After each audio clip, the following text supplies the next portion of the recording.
Okay, is the microphone working? Yay. Okay, so as I have been introduced, I'm Zahra, and yeah, my middle name is actually Toba, for those of you who have been wondering on my social profiles. But so you're probably wondering, what is personal growth hacking, and why does this girl want to talk about a human-oriented approach to hackathons? I mean, we're not about that. We're developers, not humans. But no. So first off, who am I? I am currently the events director at UCLU TechSoc. And why am I involved with hackathons? Well, I attend a lot of events, and I'm currently working on planning a couple of things, including local hack day at UCL, and I'm also working pretty closely with the King's team and my own to help make HackLondon happen. Woohoo! So, but it wasn't always this way. And first, I wanted to point out that despite the video that has been playing for the duration of Hackcon EU, I do own more than one headscarf. At least 5 people have asked me about this. Okay, so, but, you know, it wasn't always this way. I wasn't always this active. At one point, I couldn't even stand up on a stage. I mean, the idea that I'm doing this right now was just impossible to imagine. So I want you to imagine that there's a young girl doing computer science. She's in her first year, and she's taking a computer architecture course. It's a partnered course, and her partner seems more interested in Reddit than actually passing the year. So she's at the labs, it's late at night, the deadline's the next morning, and she realizes she's so close to finishing, but there's one bug that's gonna stop her, and it's an all or nothing course. So she's going to get 0% or 100% in this module. And she gives up, and she walks outside, and she starts crying, because it really is that deep to her. She's that stressed, and you know, it seems like the end of the world. Now, honestly, do you think this sounds like me, anyone who knows me at the moment? No? So let's fast forward. So this year, in my second year, I had my final year presentation, end of year presentation for my final module that counted for 25% of the year. Now, I had attended something like 8, 9, 10 hackathons that year, so somehow I had managed to leave a lot of work till the last minute, and I had no presentation to give, even though it counted for 25% of my grade. Oops. So I'm up at 5 a.m., I'm working on my presentation, and I decide, well, you know, I'm exhausted. I haven't written my slides, I haven't done anything. I'm gonna go to bed for 30 minutes. I set my alarm, and then I wake up, and it's 8:55, 20 minutes before I'm due to be on stage, leading my team, and, you know, securing 25% of my second year grade, which does count for quite a lot. So I just woke up and thought, I'm gonna deal with it. So just pulled on my clothes, walked to the presentation, got up on stage, threw up something that I had put on before, and just talked about this project I had done. And, you know, didn't hesitate. I had never spoken publicly before, except for maybe 1 or 2 hackathon demos. And it was fine. I mean, I actually did pretty well in that module. So going from that first scenario in first year to this scenario, I realized this is pretty big. I've changed a lot as a person. I go from this girl who gets physically ill from stress, from doing barely anything in her life, to organizing quite a few things outside of tech and dealing with a lot of things in the tech industry, and also doing my degree. And that was pretty deep. So why is this? Now, I want to point out that one observation I made after thinking about this is that hackathons are really, really weird. I mean, where else are you going to stick a bunch of people in their formative years into a room, make them work on insane projects? I mean, seriously, Manoj, who makes an Uber button for your grandma? But, you know, you have all of these problems to encounter, like Node.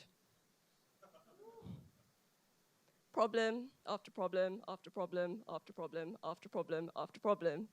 And I'm pretty sure everyone would agree with me that, hackathons can be really stressful and things go wrong all the time. But somehow we still come out of it looking a bit like this.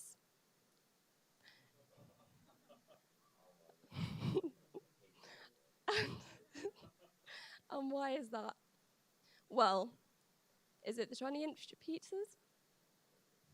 Is it the world famous MLH trophy? Is it the expert technical knowledge? No, but really, is it the expert technical knowledge? No, it's because we're here to learn, build, and share.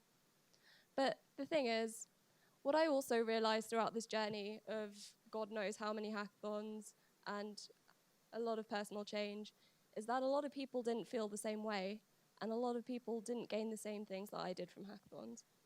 Because we tend to forget that people aren't perfect. We all have our own hang-ups and insecurities and things that are going to make us act in a way that aren't going to fit in with the learn, build, and share model. And there's a few reasons for that. Meeting people is hard to do. I mean, you walk into a room full of people, they're all sat in maybe their university groups. You don't really have a particular reason to talk to them. It's just not something that comes naturally to a lot of people, and that's okay. I mean, a lot of people are naturally sociable, but we need to encourage that. Giving up is pretty easy. You're there, it's approaching 1 a.m., PHP is really, really getting you down. I don't know why you're using PHP at a hackathon, but honestly, giving up is really easy, and it happens all the time. I've seen it countless times throughout hackathons, and it's just something we don't really talk about a lot that I think we need to acknowledge.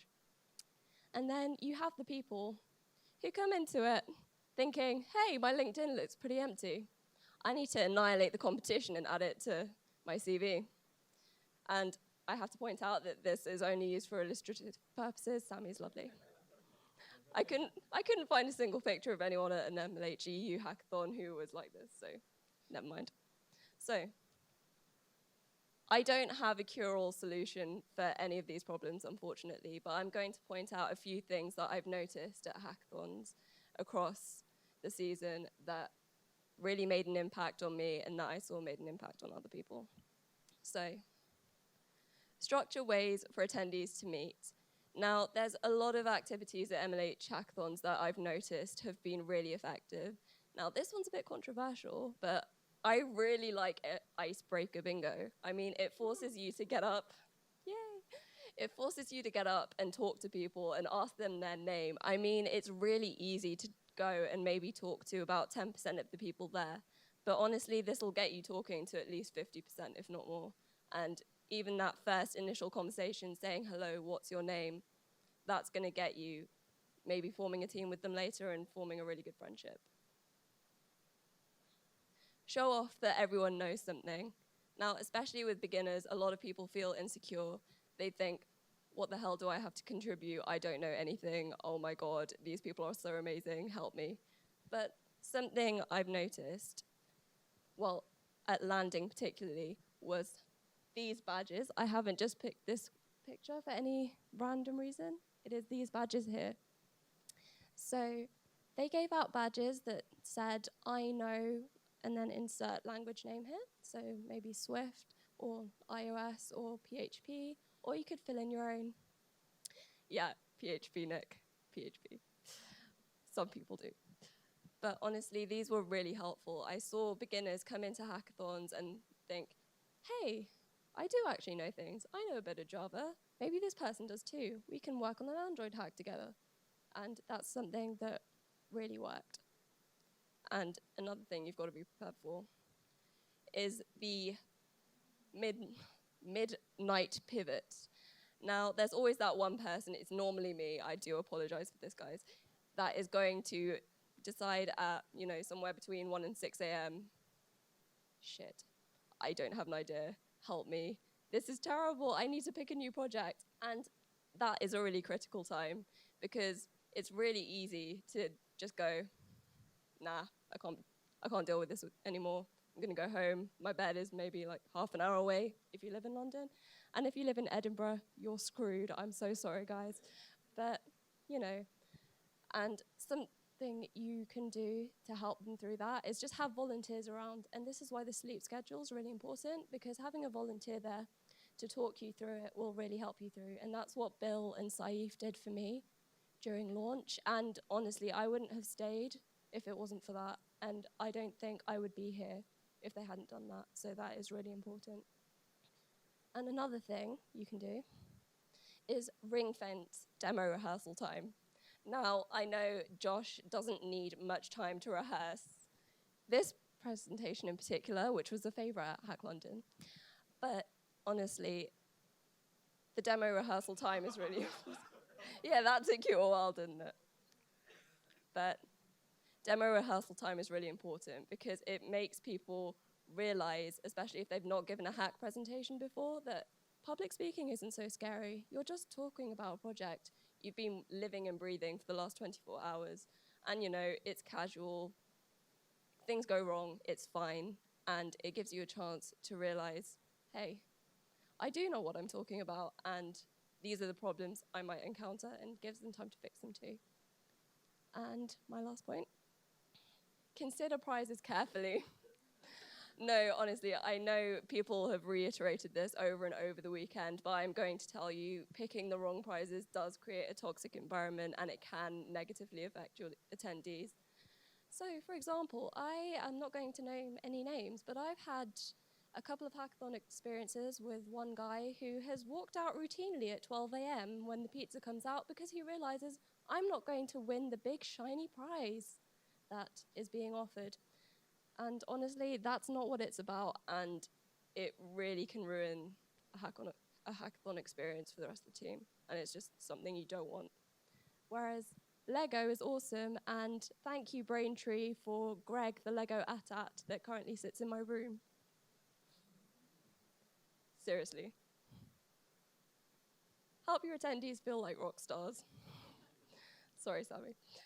So just take the time out to talk to them, help them feel better about what they're doing. I mean, having your volunteers engage with your attendees is really important, because just that personal connection that you get with your attendee can help them feel more a part of the community and return to future events. And that's something that really helped me get back into MLH after I left launch. So, in amongst all of the organizing you're doing, thinking about the swag, should I get the zebra printed onesie or should I get the Swiss knife Oyster card holder? Just don't forget that really your attendees are here to grow themselves, not only as hackers, not only to build a product that's going to get them into Product Hunt and TechCrunch and all of this, but they're people outside of their lives of developers. And to help them with that is equally as great. So, thanks very much for listening. And any thoughts?